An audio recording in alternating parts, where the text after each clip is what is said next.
Hello friends, welcome back to our channel Technical Speaks. In this video, we are going to learn about polymorphism in Java.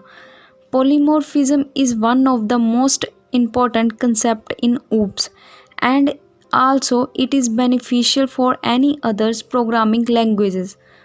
So now let's start with the introduction. So what is polymorphism in Java? The word polymorphism is made up of two different words which are poly and morphs. The word poly means many and morphs means forms. So simply polymorphism means many forms. In technical terms, we define polymorphism as a single action in different ways. Let us try to understand it through a program. If you have not yet subscribed to our channel before starting the programming, do so that whenever I upload new videos you will know. Also, if you did not watch my video on inheritance when I suggest you go and watch that video first, because in this video we are going to use the concept of inheritance. You can find that video in the I tab of this video, and also I will put a link of that video in the description of this video. What we did, inheritance inherit the attributes, the method from one class to another class. And in polymorphism we can use the same method in different classes to perform different tasks. As I told you earlier, single action in different ways. So now let's start with the program. Class subject. Let's suppose we have a class name as a subject. Public void subject name. Here we create a method name as subject name, and under the method we want to print, let suppose system out print line. This is subject name. Again we create another class physics. Class physics extends subjects. What we did here is first we extend the class physics with the parent class subject as similar to what we did in inheritance. Public void subject name. Here we create a method of which the name is as same as in the parent class, which is subject name. And under this method, let's suppose we want to print like system out print line. Subject is physics. Hope you understand till yet now. We have another class mathematics. Class mathematics extends public void subject name. System out print line. Subject is mathematics. So in this class we did the same as we did in the class physics. We think is we use the same method name subject name, which you can see. Now it's time to run the program. So we have to create the main method like class my main class public static void main string arguments. Subject my subject equal to new subject. Here we create an object of the subject class as subject class is the parent class here. Subject my physics is equal to new physics. Subject my mathematics new mathematics. So what we did here is we just create the object of physics and mathematics class.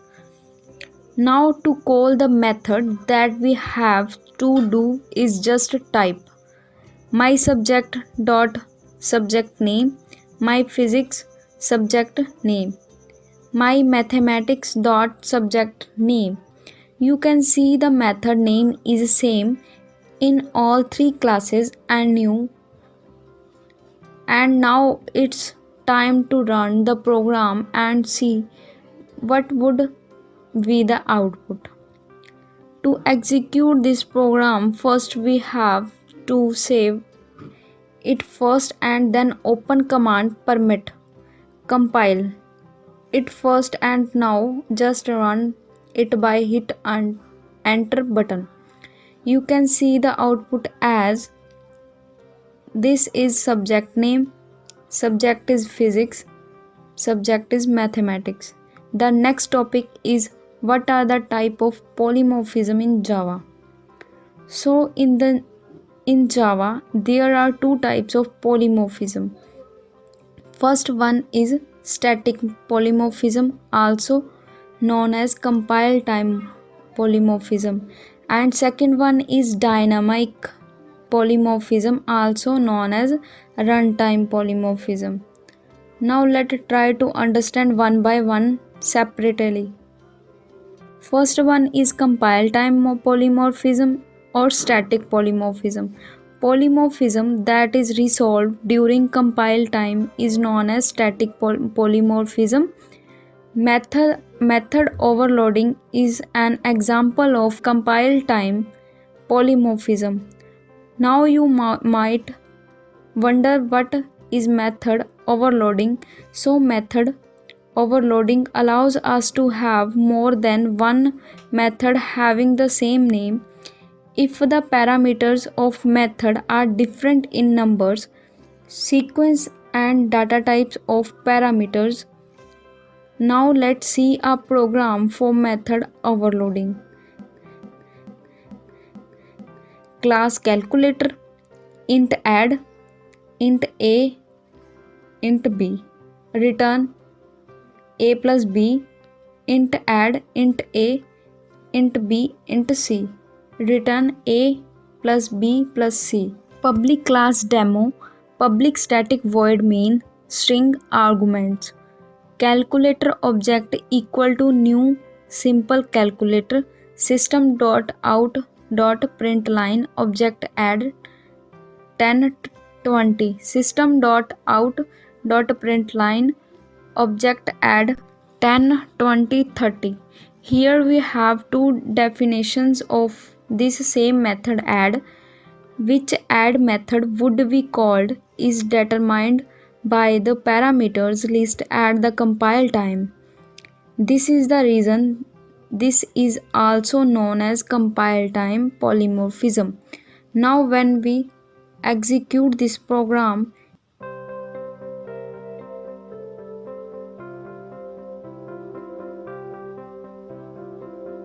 you can see the output as 30 and 60. The second one we have is runtime polymorphism or dynamic polymorphism.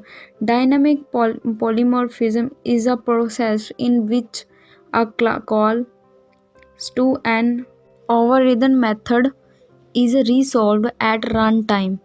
That's why it is called runtime polymorphism. This is type of polymorphism is achieved by method overriding. So, what is method overriding in Java?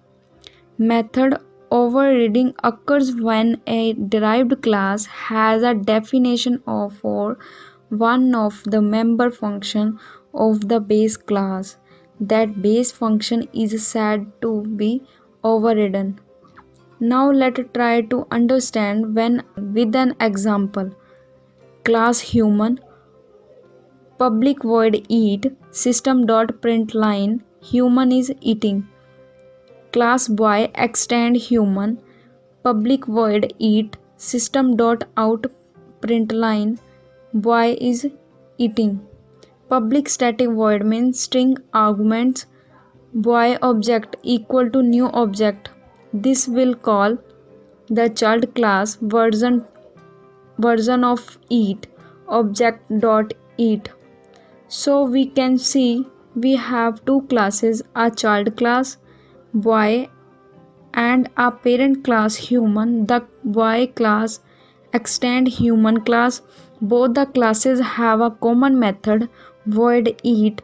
boys class is giving its own implementations to the eat method, or in other words it is overriding the eat method. So at the output, when we call this method,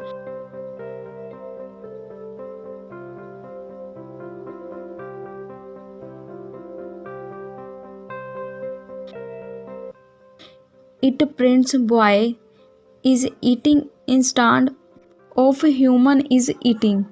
This is what polymorphism is in Java. In later videos, we will learn through more example about how to use and where we can use polymorphism concept in Java. Till now, if you are new to my channel, then please subscribe to my channel first and also like our videos.